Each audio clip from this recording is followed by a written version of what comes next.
Media सुबह शाम रात यही बताते रहे वो कितने अच्छे हैं। हमने नहीं बोला था वो बुरे हैं, हमने बोला था उनकी नीतियां बुरी हैं, लेकिन पिछले 5 साल यही बताते रहे कि वो कितने अच्छे हैं। जब इतना पैसा किसी के पास हो तो लोकतंत्र क्या बचता है? एक आम इंसान उस लोकतंत्र में उसकी औकात क्या बचती है? 2019 के चुनाव से पहले ये तो हमारे लोकतंत्र को हाईजैक किया जा रहा है पैसे द्वारा, लेकिन जो बचा कुचा लोकतंत्र है उसके बारे में सोचिए। 2019 के चुनाव से पहले बीजेपी की एक सांसद साक्षी महाराज ने कहा कि अगर भाजपा सरकार बनाती है 19 में तो ये देश में आखिरी चुनाव होगा। हरियाणा और महाराष्ट्र देख के लग रहा है कि हम उसी तरफ बढ़ते जा रहे हैं। आप सरकार तो चुनेंगे, आप वोट तो डालेंगे, लेकिन सरकार आपके वोट के हिसाब से नहीं बनेगी। सरकार उस हिसाब से बनेगी कि कौन किसके पास कितना पैसा है और कौन कितने एमएलए खरीद सकता है। हरियाणा में दुष्यंत चौटाला ने लड़ाई लड़ी नरेंद्र मोदी के विरोध में, यमुना पार पहुंचा देंगे। सरकार बनने के बाद, चुनाव घोषणा होने के बाद अगले ही दिन उनके साथ सरकार बना ली और उससे ही अगले दिन उनके पिताजी जेल से बाहर आ गए। अभी महाराष्ट्र के अंदर क्या मजाक हमने देखा है। एक दिन में 9 केस अजीत पवार के ऊपर खत्म हो जाते हैं। बहुत कुछ जोक चल रहे हैं सोशल मीडिया पे, आप जाके देखें तो बहुत सारे जोक चल रहे हैं। मेरा फेवरेट यही है कि सुप्रीम कोर्ट ने बोला कि भाजपा और अजीत पवार को सरकार बनाने दीजिए और शिवसेना को 5 एकड़ किसी और स्टेट में जगह दे दीजिए, वो वहां सरकार बना लेंगे।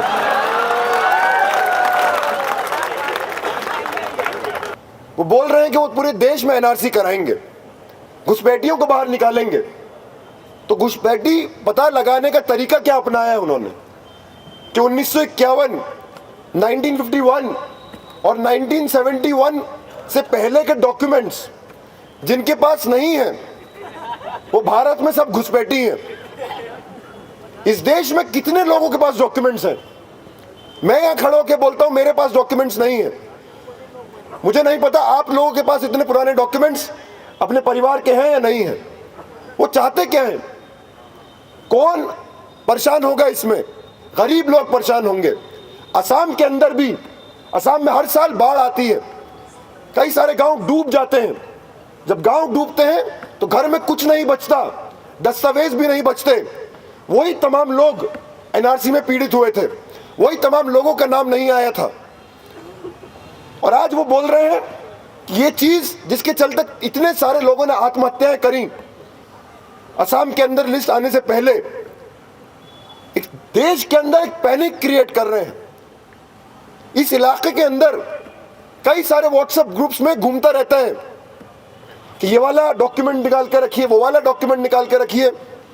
उसमें उन्होंने एक शोशा और जोड़ दिया है, CAB, सिटीजनशिप अमेंडमेंट बिल। अगर आप हिंदू हैं, सिख हैं, पारसी हैं, ईसाई हैं, ये मेरे शब्द नहीं, गृह मंत्री के शब्द हैं, क्रिश्चियन हैं, तो आपको कोई परेशानी नहीं है। एक समुदाय का नाम नहीं लेते।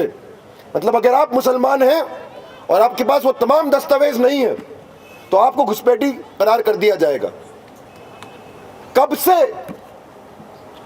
भारत के संविधान ये इजाजत देता है कि एक इंसान जो कॉन्स्टिट्यूशनल पोस्ट पे है, देश का गृह मंत्री है, संविधान पर शपथ ली है, जिस संविधान ने बोला कि नागरिकता का धर्म से कोई लेना देना नहीं, आपका कोई भी धर्म हो, कोई भी जाति हो, आप तमाम लोग इस देश के नागरिक हैं।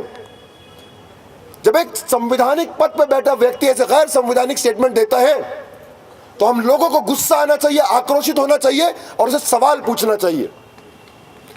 ये भूल जाइए कि आप तमाम लोग एनआरसी लिस्ट में जाके अपने सारे डॉक्यूमेंट देंगे। आज मैं इस इलाके से निकल रहा था तो एक बोर्ड देखा कि एनआरसी अवेयरनेस कैंप, भूल जाइए, उस कैंप में मत जाइए, आपको कुछ नहीं मिलेगा वहां। 20 करोड़ लोग हिंदुस्तान की जो माइनॉरिटी हैं, हिंदुस्तान के जो मुसलमान हैं, वो 20 करोड़ लोग अपने डॉक्यूमेंट नहीं ला सकते। हमको सिविल डिसोबीडियंस करना पड़ेगा, हमको इसको मुखालफत करनी पड़ेगी, सरकार से बोलना पड़ेगा कि ऐसे गैर संवैधानिक कानूनों का इस देश के अंदर कोई जगह नहीं है।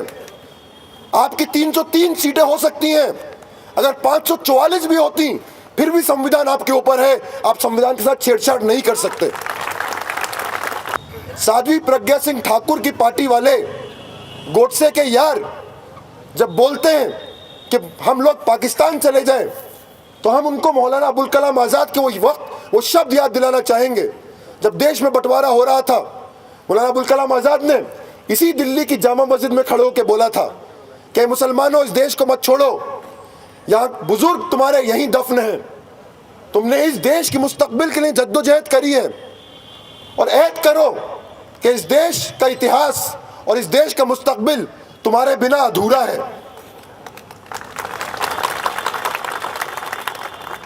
आज जब चारों तरफ सांप्रदायिकता है, वो तमाम बड़े बड़े पद होल्ड करने वाले लोग सांप्रदायिकता फैला रहे हैं, वो बात और मौलाना अबुल कलाम आज़ाद का वो संदेश हमको याद रखना पड़ेगा कि इस देश का इतिहास और इस देश का मुस्तकबिल हमारे बिना अधूरा है, अधूरा हो जाएगा। हम कहीं नहीं जा रहे, हिंदुस्तान छोड़ के हम कहीं नहीं जा रहे। हमने इसी मिट्टी में जन्म लिया था और मरने के बाद भी इसी मिट्टी के अंदर दफन हो जाएंगे। हमको लड़ना है और आज हमारे बीच में ऐसे लोग मौजूद हैं, लड़ने की प्रेरणा हमें डॉक्टर कफील खान जैसे लोगों से मिलती है।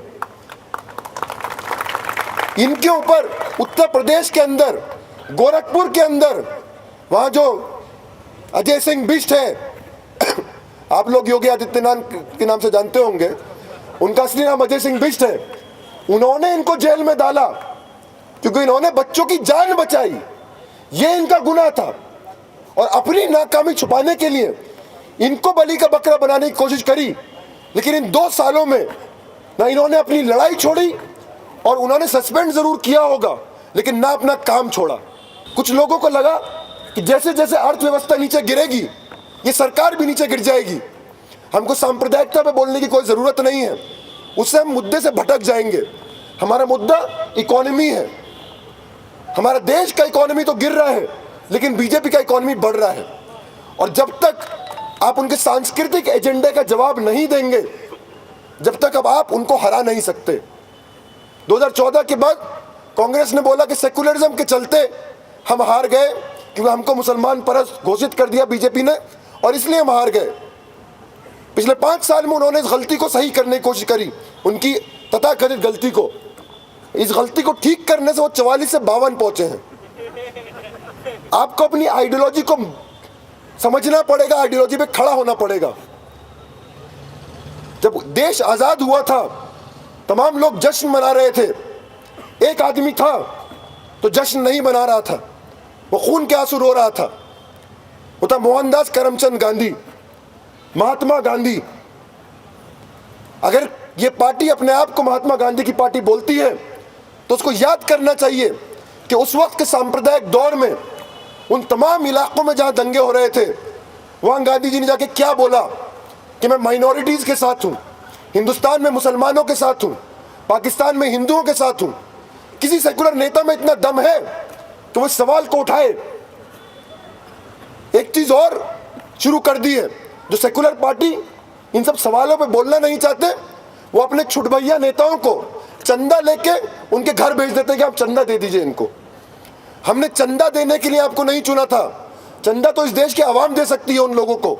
हमने आपको आवाज उठाने के लिए सड़क से लेकर संसद तक आपको चुना था, और इस लड़ाई को आपको लड़ना पड़ेगा। अगर आप नहीं लड़ेंगे तो हम आपको मजबूर करेंगे।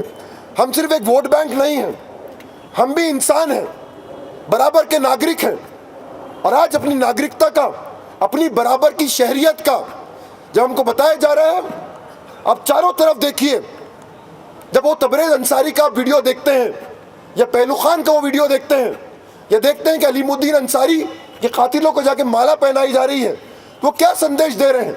वो संदेश दे रहे हैं कि आपकी जान, आपका माल, आपकी नागरिकता कोई मायने नहीं रखती, आप 2 दर्जे के नागरिक हैं। इस खतरे को हमको समझना पड़ेगा, इस चैलेंज को हमको लेना पड़ेगा। ये लोग बात करते हैं महात्मा गांधी की, ये बोला कि 150 साल हुए हैं महात्मा गांधी को, और हम देश भर में महात्मा गांधी को लेकर प्रोग्राम करेंगे, कार्यक्रम करेंगे।